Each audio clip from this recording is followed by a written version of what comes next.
इयत्ता 8वी विषय मराठी कविता क्रमांक 6 कवितेचं नाव आहे असा रंगारी श्रावण। असा रंगारी श्रावण रंग उधळीत येतो, सृष्टीचा गा चित्रकार हिरवा देखावा रेखितो। असा रंगारी श्रावण रंग उधळीत येतो, सृष्टीचा गा चित्रकार हिरवा देखावा रेखितो। कलावंत असा झिरा काय त्याची कलागत, जागोजागी चित्रांची त्याने मांडली पंगत। असा रंगारी श्रावण रंग उधळीत येतो, सृष्टीचा गा चित्रकार हिरवा देखावा रेखितो। नाचे दरी डोंगरात झिम खेळत नदीची, रिम झिम पहाडीचा गाणं बोलत झाडाची। असा रंगारी श्रावण रंग उधळीत येतो, सृष्टीचा गा चित्रकार हिरवा देखावा रेखितो। पेन गुंफितो वेलींच्या वेलीला झाल्या, पाना फुलांचे पातळ थेंब थेंबांनी सजल्या। असा रंगारी श्रावण रंग उधळीत येतो, सृष्टीचा गा चित्रकार हिरवा देखावा रेखितो। झुल पोरींना झुलया टांगतो झाडाला, देतो झुलता झुलता लय पोरीच्या गाण्याला। असा रंगारी श्रावण रंग उधळीत येतो, सृष्टीचा गा चित्रकार हिरवा देखावा रेखितो। पोरामध्ये खेळायला होतो श्रावण खेळगा, दही अंडीच्या संगती चिंब गोपाळ बघा। असा रंगारी श्रावण रंग उधळीत येतो, सृष्टीचा गा चित्रकार हिरवा देखावा रेखितो। पावसाचं घर कसा लग उन्हात बांधतो, कोडी काढून कट्याळ झाडाड तो लपतो।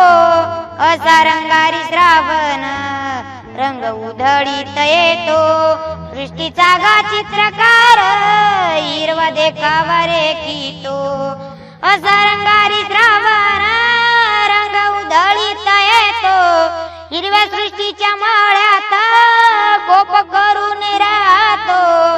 असा रंगारी श्रावण रंग उधळीत येतो, सृष्टीचा गा चित्रकार हिरवा देखावा रेखितो। धन्यवाद। पाहुयात असा रंगारी श्रावण ही कविता। कवितेचे कवी ऐश्वर्य पाटेकर यांचे हे छायाचित्र। कवी ऐश्वर्य पाटेकर यांचा परिचय जाणून घेऊया। त्यांचं पूर्ण नाव ऐश्वर्य नामदेव पाटेकर असं आहे। त्यांचा जन्म 14 एप्रिल 1977ला झाला।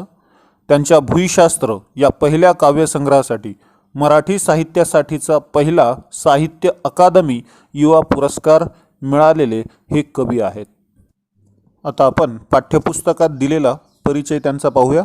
मराठी साहित्यातील प्रसिद्ध लेखक, कवी, भुईशास्त्र हा कविता संग्रह आणि जू हे आत्मकथन प्रसिद्ध। भुईशास्त्र या कविता संग्रहाला दिल्लीच्या भारतीय साहित्य अकादमीच्या पहिलाच राष्ट्रीय साहित्य अकादमी युवा पुरस्कार यासह अन्य अनेक पुरस्कारही प्राप्त झाले आहेत।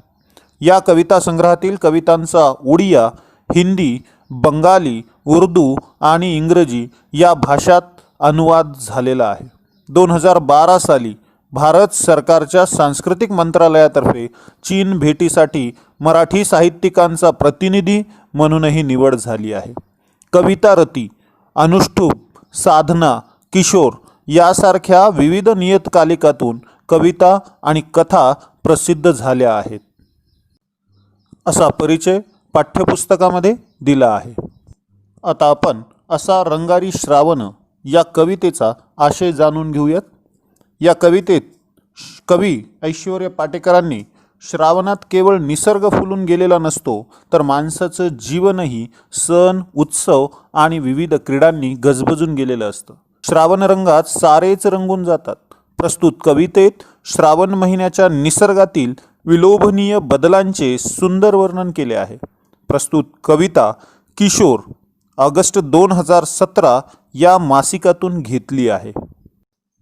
असा सर्व आशय कवी ऐश्वर्य पाटेकरांनी असा रंगारी श्रावण या कवितेत सांगितला आहे. आता आपण कविता वाचून घेऊया. तत्पूर्वी रंगारी श्रावण महिना याची काही ही क्षणचित्रे.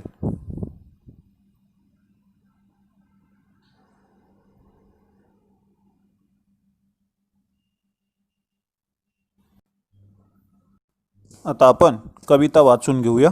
कवितेचं पहिलं चरण. असा रंगारी श्रावण रंग उधळीत येतो, सृष्टीचा गा चित्रकार हिरवा देखावा रेखितो. कलावंत हा साजिरा काय त्याची कलागत, जागोजागी चित्रांचीच त्यानं मांडली पंगत. नाचे दरी डोंगरात झिम्मा खेळतो नदीशी, रिम झिम पहाळीच गाणं बोलतो झाडाशी.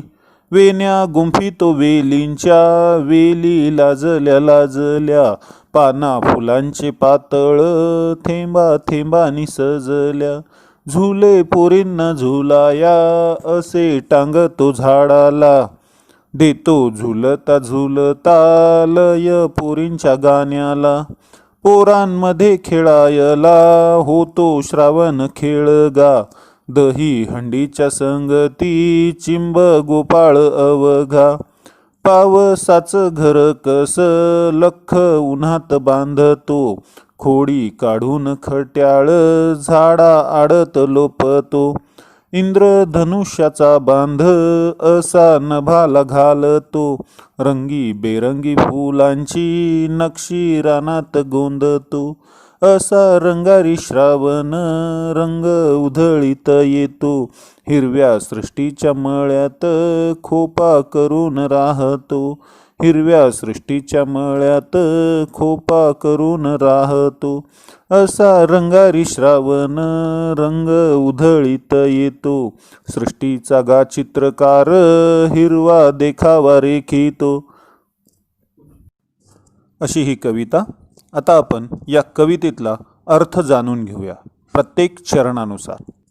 कवितेचं पहिलं चरण. असा रंगारी श्रावण रंग उधळीत येतो, सृष्टीचा चित्रकार हिरवा देखावा रेखितो. कवितेच्या या पहिल्या चरणात कवी ऐश्वर्य पाटेकर म्हणतात, श्रावण महिन्याला कवीनं रंगारी असं म्हटलं आहे.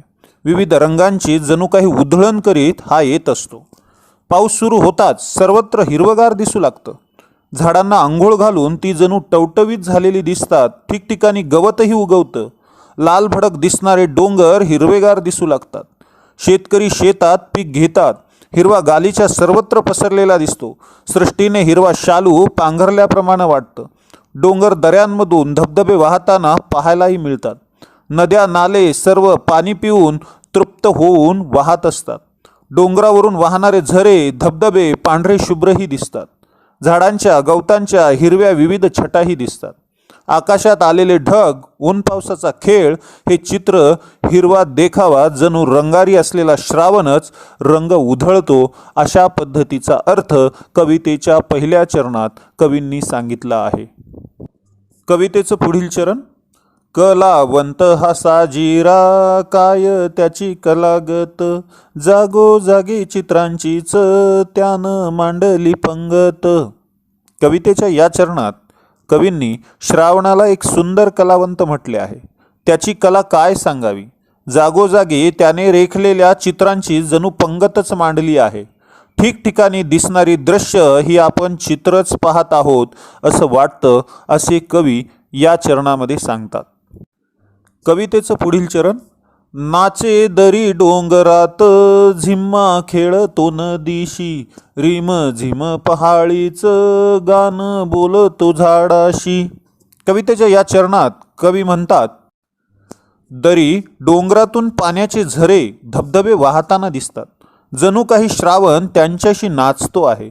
नदीला छोटे ओढे नाले यातून पाणी येऊन मिळतं म्हणजे नदीशी श्रावण झिम्मा खेळतो असे वाटते. रिमझिम पडणारा श्रावण महिन्यातील पाऊस जणू झाडांशी रिमझिम पहाडीचं गाणं बोलतो अशी कल्पना कवींनी या कवितेच्या चरणात केली आहे. कवितेचं पुढील चरण. वेण्या गुंफितो वेलींच्या, वेली लाजल्या लाजल्या, पाना फुलांचे पातळ थेंबा थेंबानी सजल्या. कवितेच्या या चरणात कवी म्हणतात, श्रावण महिन्यात ठिकठिकाणी वेली उगवलेल्या पाहायला मिळतात. त्या वेलींच्या जणू श्रावण वेण्या गुंफतो म्हणून वेली लाजतात. रस्त्याने लाजाळूंच्या वेली उगवतात. त्यांना तुम्ही स्पर्श करताच त्यांची पाने मिटतात. म्हणून कवीनं ही कल्पना इथं मांडली आहे. वेलींवर फुले उगवतात, त्यावर पावसाचे बारीक बारीक थेंबही पडतात. म्हणून पाना फुलांचे पातळ थेंबा थेंबांनी सजले आहे असे कवी या कवितेच्या चरणात सांगतात. कवितेचं पुढील चरण. झुले पोरींना झुलाया, असे टांगतो झाडाला, देतो झुलता झुलता लय पोरींच्या गाण्याला. कवितेच्या या चरणात कवी म्हणतात, लहान मुलींना झुलण्यासाठी झाडांच्या पारंब्यांना झाडांना श्रावण झुले टांगतो. नागपंचमी मंगळगौरीच्या निमित्ताने लहान मुली नवविवाहित मुली एकत्र येऊन वेगवेगळे खेळ खेळतात.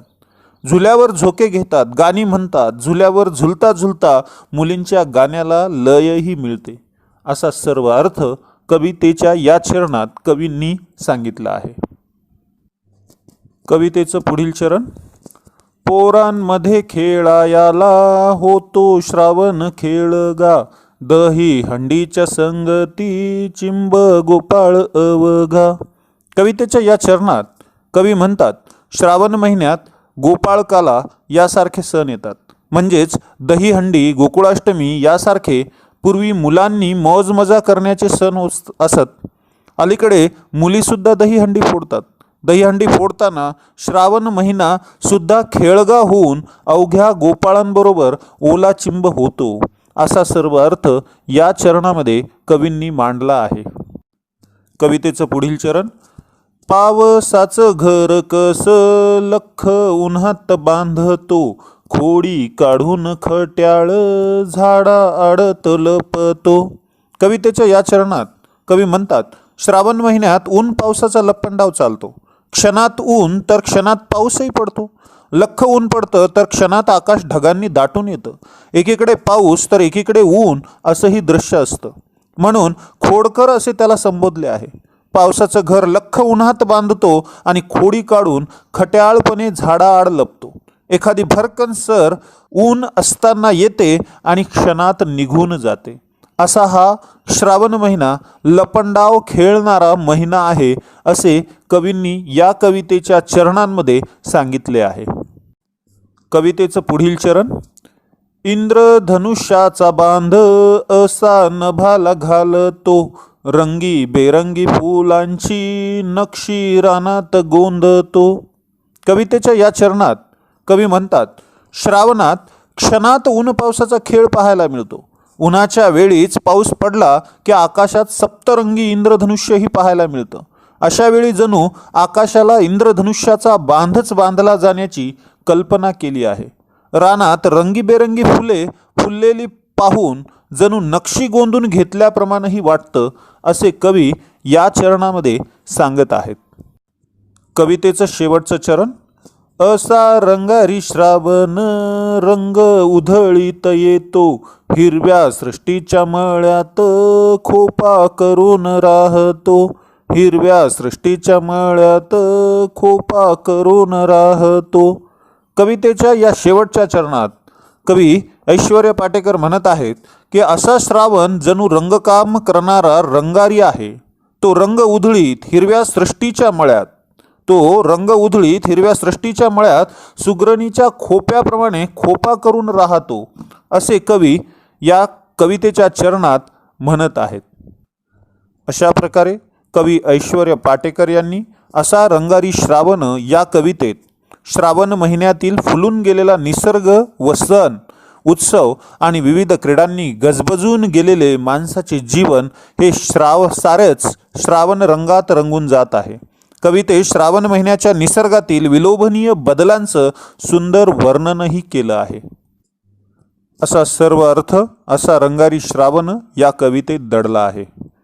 मित्रांनो, आज आपण असा रंगारी श्रावण ऐश्वर्य पाटेकर लिखित कविता समजून घेतली.